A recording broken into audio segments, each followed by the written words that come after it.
नमस्कार, ये आकाशवाणी पटना है। अब आप राकेश कुमार सिंह से प्रादेशिक समाचार सुनिए। पहले मुख्य समाचार। प्रधानमंत्री नरेंद्र मोदी ने कहा, राष्ट्रीय शिक्षा नीति का उद्देश्य कौशल और शिक्षा को 21वीं सदी में भविष्य की आवश्यकताओं से जोड़ना है। बिहार में अग्निवीरों की पहली बहाली प्रक्रिया 7 अक्टूबर से होगी शुरू।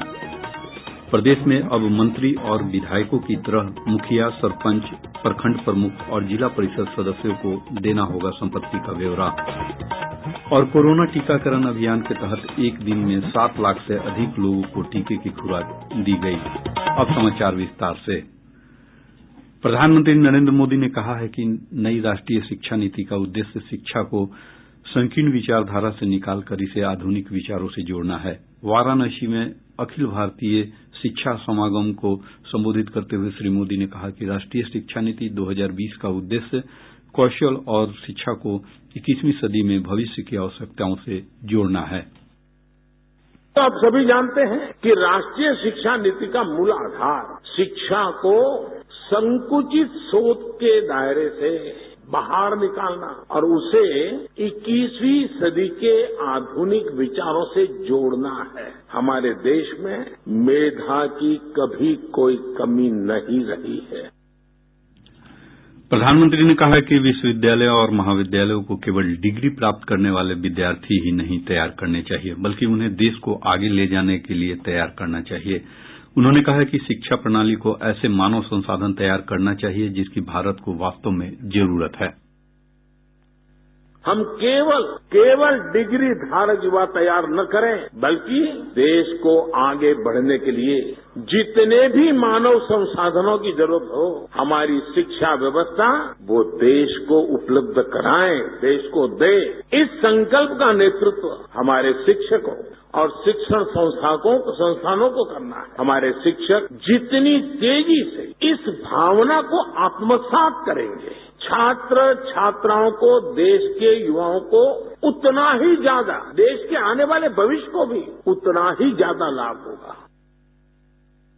श्री मोदी ने कहा कि राष्ट्रीय शिक्षा नीति को भविष्य की आवश्यकताओं को ध्यान में रखते हुए लाया गया है। प्रधानमंत्री ने कहा कि नई राष्ट्रीय शिक्षा नीति ने मातृभाषा में सीखने के रास्ते खोल दिए हैं। उन्होंने कहा कि अखिल भारतीय शिक्षा समागम राष्ट्रीय शिक्षा नीति 2020 पर विस्तार से चर्चा करने का एक मंच है। कि राष्ट्रीय शिक्षा नीति अब मातृभाषा में पढ़ाई के रास्ते खोल रही है। इसी क्रम में संस्कृत जैसी प्राचीन भारतीय भाषाओं को भी आगे बढ़ाया जा रहा है। मैं यहाँ देख रहा हूँ कि इस आयोजन में भी संस्कृत से जुड़े लोगों के लिए विशेष व्यवस्था है। काशी की धरती से हुई ये शुरुआत निश्चित ही भारतीय भाषाओं और भारतीय संकल्पों को नई ऊर्जा देने का काम करेगी। प्रधानमंत्री ने कहा कि भारत आज दुनिया की सबसे तेजी से बढ़ती अर्थव्यवस्थाओं में से एक है। उन्होंने कहा कि भारत में तीसरी सबसे बड़ी स्टार्टअप व्यवस्था है। कोरोना की इतनी बड़ी महामारी से हम न केवल इतनी तेजी से उभरे, बल्कि आज भारत दुनिया की सबसे तेजी से बढ़ रही बड़ी अर्थव्यवस्थाओं में एक है। आज हम दुनिया के तीसरे सबसे बड़े स्टार्टअप इकोसिस्टम है। स्पेस टेक्नोलॉजी जैसे क्षेत्रों में जहां पहले केवल सरकार ही सब करती थी, वहां अब प्राइवेट प्लेयर्स के जरिए युवाओं के लिए एक नई दुनिया तैयार हो रही है। प्रदेश में अग्निपथ योजना के तहत अग्निवीरों की पहली बहाली की प्रक्रिया 7 अक्टूबर से शुरू होगी। रक्षा मंत्रालय ने इस संबंध में बहाली प्रक्रिया की जोनवार तिथि जारी कर दी है। हालांकि जरूरत के अनुसार तिथियों में बदलाव किया जा सकता है। जारी कार्यक्रम के अनुसार प्रदेश में बहाली की प्रक्रिया 7 अक्टूबर से शुरू होगी, जो 20 दिसंबर तक चलेगी। दानापुर, गया और मुजफ्फरपुर में भर्ती ली जाएगी। इस बार कटिहार भर्ती बोर्ड के अधीन आने वाले जिलों की बहाली प्रक्रिया मुजफ्फरपुर में होगी। दानापुर जोन में 7 से 23 अक्टूबर तक बहाली होगी, जबकि कटिहार जोन में 7 से 20 दिसंबर तक बहाली की प्रक्रिया पूरी की जाएगी। गया जोन में 2 नवंबर से 15 नवंबर तक और मुजफ्फरपुर जोन में 21 नवंबर से 4 दिसंबर के बीच भर्ती ली जाएगी। राज्य सरकार ने ग्राम सभा, पंचायत समिति, जिला परिषद और ग्राम कचहरी के लिए निर्वाचित सभी प्रतिनिधियों को अपनी संपत्ति का ब्यौरा देना अनिवार्य कर दिया है। पंचायती राज मंत्री सम्राट चौधरी ने कहा कि 31 मार्च को कट ऑफ डेट मानकर मुखिया समेत सभी निर्वाचित प्रतिनिधियों को अपनी चल और अचल संपत्ति का ब्यौरा जिले की वेबसाइट पर अपलोड करना है। उन्होंने कहा कि सभी जिला पंचायत राज पदाधिकारी को पत्र लिखकर निर्देश को सख्ती से पालन करने को कहा गया है। श्री चौधरी ने कहा कि संपत्ति का ब्यौरा नहीं देने वाले जनप्रतिनिधियों के खिलाफ कार्रवाई की जायेगी। प्रदेश में कोविड के मामलों में बढ़ोतरी जारी है। पिछले 24 घंटों के दौरान राज्य के 33 जिलों से कोविड के 343 नये मामलों की पुष्टि हुई है।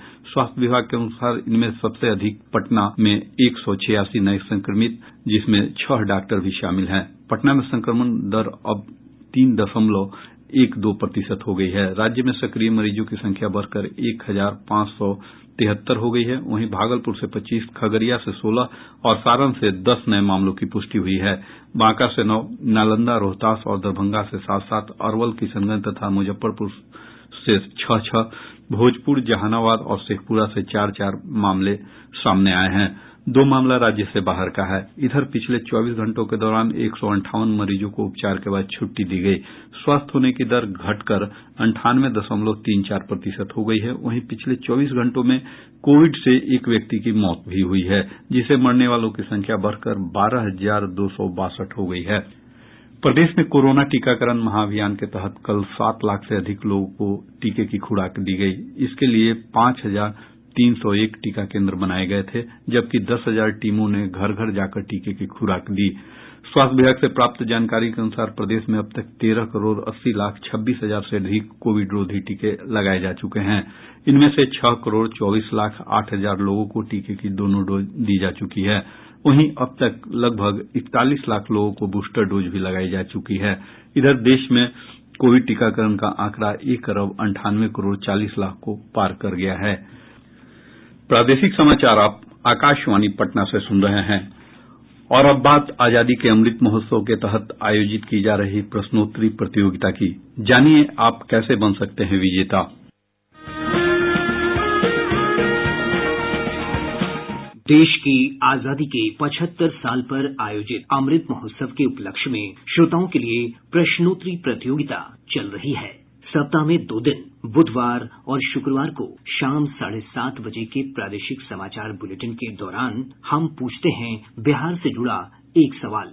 इसका जवाब आप मोबाइल नंबर 9471002534 पर व्हाट्सएप या SMS के माध्यम से दे सकते हैं। ईमेल आईडी airnews patna2021@gmail.com पर भी जवाब भेजे जा सकते हैं। प्रतियोगिता के विजेता के नाम की घोषणा अगले दिन शाम 7:30 बजे के प्रादेशिक समाचार बुलेटिन में की जाएगी। अधिक जानकारी के लिए आप हमारे ट्विटर हैंडल @AIRnews_Patna को भी फॉलो कर सकते हैं।